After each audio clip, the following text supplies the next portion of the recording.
Bonsoir tout le monde, j'espère que vous allez bien, c'est Candy Shy. Je vous retrouve sur ma chaîne YouTube pour faire la Gazette de Candy Shy. En quoi cela consiste? À vous parler de mes lectures passées. Vous faire un petit topo de toutes les lectures que j'ai faites. On va sélectionner 3 livres, ces 3 livres que j'ai lus, on va dire, à la mi-novembre, de mi-novembre à fin novembre. Et tout d'abord, on va parler de Le Confident de Hélène Grémillon aux éditions Folio, un livre que j'ai trouvé lors de ma petite balade au salon du livre de Gradignan, lire en poche. J'avais vu des avis sur cet auteur, de très très bons avis sur ses parutions. Et lors du salon, je suis tombée sur l'autre livre qu'elle a écrit, La Garçonnière, et du coup celui-ci était à côté, donc au vu de l'épaisseur des 2 livres, je me suis dit autant prendre les deux. Au vu des notes sur Livre Addict, ça doit être une très très bonne lecture. J'ai donc commencé par Le Confident puisque c'est le livre qu'elle a écrit en tout premier, et j'ai passé un excellent moment avec ce livre. Je suis très très surprise par cette lecture, je suis très très agréablement surprise même. Je vais vous faire un petit topo de l'histoire sans trop rentrer dans les détails et sans trop vous en raconter. Voilà, un petit peu ce qui se trouve dans le résumé, mais sans trop rentrer, sans trop vous spoiler. On se retrouve avec Camille de nos jours qui en fait est éditrice dans une maison d'édition et qui reçoit des lettres d'une personne anonyme qui lui raconte l'histoire de 2 personnes durant la Seconde Guerre mondiale. Il y arrive un événement tragique et elle reçoit ces lettres où ces histoires sont racontées et les tenants et les aboutissants de cette histoire. Au départ, Camille se pose plein de questions. Elle se dit que c'est quelqu'un qui essaye de faire de la pub et la promotion pour qu'elle puisse publier son ouvrage. Et au fil des lettres qui arrivent, elle se pose de plus en plus de questions et elle commence à douter de son hypothèse que la personne... Et elle se demande si elle n'aurait pas un lien également avec cette personne qui lui envoie ces lettres. Mais elle n'arrive pas à trouver qui peut bien envoyer ces lettres. Vraiment, elle est vraiment dans le flou total. Et nous également. Donc on se retrouve, on alterne entre le présent avec Camille et le passé où la personne qui écrit les lettres nous raconte l'histoire et puis après on a la vision de différents personnages. On va dire qu'on segmente l'histoire mais qu'on l'a de plusieurs visions et de plusieurs surtout états d'esprit et émotions au moment où les actes se passent. C'est ça que j'ai trouvé très fort de la part de l'auteur, c'est qu'elle va nous raconter cette histoire mais de 3 personnages différents. Et ces 3 personnages, on les déteste parfois. Et quand ça arrive à leur tour, à un moment donné, on arrive quand même à être touché. Et on trouve vraiment triste ce qui leur arrive. Alors qu'à d'autres moments, quand c'est par exemple une tierce personne, donc une des 3 personnes qui racontent le récit et qui parle d'un des tiers, on les déteste. Franchement, j'ai trouvé ces personnages très sombres, très malsains et qui se font énormément de mal. Déjà, les décisions et les actes qu'ils prennent pour en arriver à ce drame, j'ai trouvé ça aberrant. Et j'ai trouvé, enfin, aberrant dans le sens de faire de tels choix de, dans leur vie. Alors, est-ce que c'est le fait d'être dans une période où ces gens-là, en fait, se cherchent, ne sont pas heureux et décident de s'aider mutuellement, mais pas avec pas de la bonne façon, on va dire. C'est énorme, ça nous frappe en plus lors de la lecture et c'est ce que j'ai le plus retenu, c'est cette part sombre et triste où les émotions justement elles sont hyper fortes parce que voilà, on a quand même du bruit de décoffrage et l'histoire est vraiment pas joyeuse. Et quand on a vraiment toutes les réponses à la fin du récit, j'avoue qu'on reste un peu la bouche grande ouverte et dire waouh, franchement, ces personnages sont allés très très loin, sont allés très très loin pour se faire du mal, et en fait ont gâché tous, les uns en tant que les autres, leur vie par ces choix et cet acte qu'ils ont, ce pacte qu'ils ont, on va dire, fait entre eux, qui les ont vraiment amenés dans l'enfer total. C'est un excellent roman, je suis très très agréablement surprise de ce petit roman parce qu'en fait il n'est pas très très grand, pas très très épais, et ça passe très très vite. On est vraiment pris dans l'histoire et on se demande où l'auteur veut nous mener. C'est vraiment super bien mené, je ne m'attendais pas du tout à ça. On est vraiment sur le fond de Seconde Guerre mondiale et je ne m'attendais pas à ces événements-là, à ce que l'auteur nous raconte une telle histoire et le fil conducteur qu'il peut y avoir entre le présent avec Camille et ce passé douloureux de ces personnages. Et j'avoue que jusqu'à la fin, ça aura été dur pour tous ces personnages de cette histoire. Je reste un peu sur ma fin au niveau de notre héroïne principale, donc Camille, qui reçoit les lettres. Voilà, je serais restée un peu plus longtemps dans ce récit pour savoir comment l'avenir de Camille se profile, maintenant qu'elle a, on va dire, toutes ses réponses et qu'elle a, elle aussi, on va dire, dans le présent, des choix à faire, qu'elle décide de faire, et la vie qu'elle décide de choisir, savoir un petit peu comment se profile tout ça pour elle. Donc c'est une super bonne lecture. Mon avis est écrit sur le blog, je pense qu'il est un peu plus construit. C'est vraiment une superbe lecture, tragique, très tragique, mais vraiment prenante. Et j'ai passé un très très très bon moment. Je crois que je l'ai mis en 9 sur 10. Voilà, je vous conseille Le Confident de Hélène Grémillon, un roman contemporain vraiment prenant et surprenant surtout. Et je ne manquerai pas de lire donc la suite puisqu'elle est dans ma palle. Donc l'autre ouvrage qui n'a aucun rapport, l'autre ouvrage qu'elle a écrit, donc La Garçonnière. Et j'espère que je prendrai tout autant de plaisir à le lire. Ensuite, on passe à Les héritières de Rome de Kate Quinn de la saga Rome. Donc j'avais lu le tome 1, on va dire, La maîtresse de Rome de cet auteur. Ici, nous sommes dans la romance historique et j'ai passé un très très très bon moment avec ce récit. Donc ça se passe avant la période de la maîtresse de Rome. Ce que je regrette le plus, c'est en fait d'avoir lu la maîtresse de Rome avant de lire celui-là. Pas qu'il y ait forcément un lien entre les deux, mais quand même, en fait, on retrouve les empereurs qui sont antérieurs à celui qu'on retrouve dans La maîtresse de Rome. Donc c'est vrai que ça donne quand même un lien et un fil conducteur sur le récit. Et on retrouve quelques personnages dans Les héritières de Rome que l'on retrouve dans La maîtresse de Rome. Donc ça aurait été bien en fait que je lise dans l'ordre. Donc celui-là en fait a été écrit après, mais vient se positionner avant La maîtresse de Rome. J'ai passé un excellent moment. Ici, l'auteur a choisi de faire une construction un peu différente. Dans La maîtresse de Rome, on avait deux personnages principaux, donc un homme et une femme, qui avaient une histoire d'amour entre eux. Ici, on suit quatre jeunes romaines qui sont dans la haute société, on va dire, romaine. Et on les suit chacune un peu à leur tour. Et on voit ce qui leur arrive au fil de tous ces empereurs qui se sont succédés, tous les moments tragiques qu'elles vont vivre. Elles sont quatre jeunes femmes complètement différentes. Donc nous avons la jeune femme qui enchaîne les maris et qui est un peu, on va dire, la tête en l'air et là un peu frivole du groupe, mais qui ne l'est pas forcément parce que au fil du récit, on s'attache à elle et on apprend vraiment à la découvrir. Nous avons on va dire la femme qui veut être au pouvoir et fait tout pour que son mari réussisse dans la vie et qui a du mal à avoir un enfant. On a la troisième qui est en fait un peu très indépendante, qui veut s'impliquer dans la vie et dans la vie des empereurs romains et qui fera tout pour se mêler des intrigues politiques du royaume. Et la quatrième, qui est la plus jeune et qui est la plus désinvolte, indépendante et qui n'en fait qu'à sa tête et qui est un peu le garçon manqué du groupe.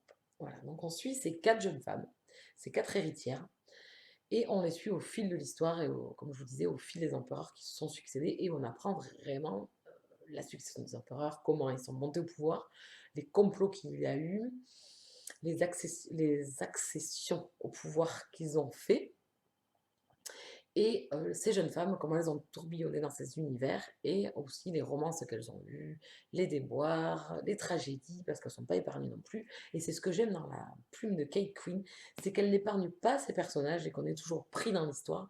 Donc c'est très dynamique, c'est des chapitres très courts où on va se succéder de personnage en personnage, et c'est ce qui donne la dynamique à l'histoire. On retrouve donc toujours ces quatre personnages principaux qui vont évoluer au fil de l'histoire. Donc en plus, on évolue sur une période de plusieurs années, donc c'est vraiment prenant.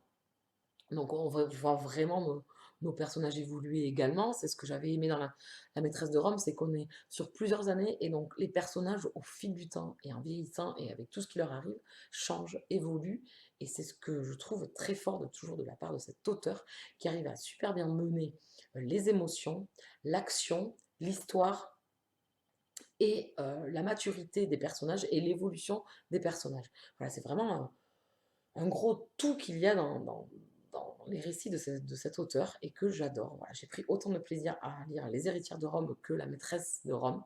Je vous conseille fortement cette saga, enfin qui n'est pas vraiment une saga, hein. Chaque histoire est indépendante, mais on retrouve forcément quelques personnages d'histoire en histoire. Voilà, Les Héritières de Rome, c'était encore une excellente lecture, je lui mets un 9 sur 10. Et par contre, mon avis paraîtra ou sera paru quand je pense qu'il sera paru le temps que je télécharge la vidéo et que je la mette en ligne. Donc, Les Héritières de Rome, je vous le conseille fortement. Je ne sais pas si je continuerai par contre avec le tome 2 qui vient après La Maîtresse de Rome, qui s'appelle L'impératrice des Sept Collines, je crois. J'étais moins tentée par les personnages que l'on rencontre durant La Maîtresse de Rome, et c'est surtout que j'ai peur que les émotions et que les histoires d'amour qui vont se passer pour nos deux personnages principaux me chagrinent un petit peu. Voilà. Donc je vous conseille fortement également Les Héritières de Rome. Et le dernier, alors par contre lui, c'est Les Pages du Serpent de Jessica Cornwell aux éditions Michel Lafon. Nous avons droit ici à un thriller ésotérique. Alors quand j'ai reçu ce livre, il y avait un petit bandeau ici qui disait que ça allait être le nouveau Da Vinci Code. J'avais lu ce livre-là il y a bien des années, j'étais bien plus jeune. J'avais lu le Da Vinci Code et j'avais adoré. Je pense que ça doit faire 10 ans, je pense que je l'ai lu à peu près, à peu près cette période-là. Donc ça fait vraiment un long moment et j'avais vraiment adoré ma lecture. Donc déjà avec le bandeau, j'étais déjà pris un petit peu à vouloir ce livre. Puis j'ai lu la quatrième de couverture et franchement c'était très intéressant. Nous avons droit à des meurtres qui se passent à Barcelone. Alors déjà, des meurtres à élucider, donc une enquête, tout ça, ça me bottait bien. Puis le fait que ça soit Barcelone également, puisque c'est un lieu où me suis rendue l'année dernière et j'ai trouvé cette ville magnifique, c'est vraiment superbe. Toutes les rues, tous les endroits sont vraiment magnifiques et je me disais que retrouver ces endroits-là dans le bouquin, ça serait le petit plus. Voilà pour le décor qui était planté et l'envie que j'avais de lire ce livre. Donc me voilà lancée. Et alors au départ, dur d'accrocher, nous avons droit à une héroïne en fait. On n'arrive pas trop à savoir d'où elle sort, qui elle est, ce qu'elle fait. Alors elle a plus un don, on va dire. Et donc, en fait, l'auteur nous catapulte tout ça au fil des pages, sans forcément avoir de tenants et des aboutissants ou d'explications globales. Je me dis, c'est peut-être une volonté de l'auteur de garder le suspense pour nous amener plus loin et l'avoir peut-être un peu plus loin, d'avoir les explications. Ce qui arrive souvent dans des récits qu'on trouve souvent. Donc, je lis les 70 premières pages. Je me dis, bon, dur d'accrocher. Je me dis, quand c'est que ça va démarrer? Et puis là, par ces 70 pages, on rencontre l'enquêteur de l'histoire et on a la description des meurtres, des différents meurtres qu'il y a eu et des différentes personnes qui ont été tuées.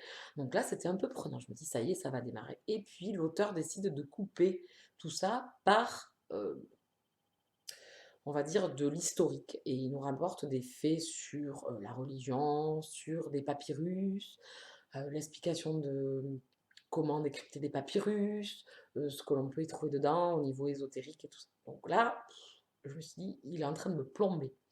Puis arrivent les 140 pages. Je me dis, mince, là j'ai du mal. Donc j'avais posé le livre entre-temps, je me suis dit, je le reprendrai plus tard, peut-être que c'était pas le bon moment. Voilà, c'est hyper dense, il y a beaucoup de descriptions voilà, sur les manuscrits, sur des reliques, voilà, des livres, des vieux livres. Donc tout ça, bon, ça, pour moi, ça vient un peu plomber l'histoire si vous n'êtes pas voilà, à fond historien ou sur tout, voilà, toutes ces descriptions, on va dire, qui sont un peu plombantes. Voilà, j'ai eu l'impression que l'auteur nous prenait pour des chercheurs, des historiens, Et c'est ce qui m'a manqué, un peu de plus de simplicité. Alors je pense que c'est peut-être voulu de la part de l'auteur, qu'elle veut avoir, alors peut-être un intellect qui lise, ses bouquins, mais je pense que c'est pas des bouquins qui sont à la portée de tout le monde. Voilà.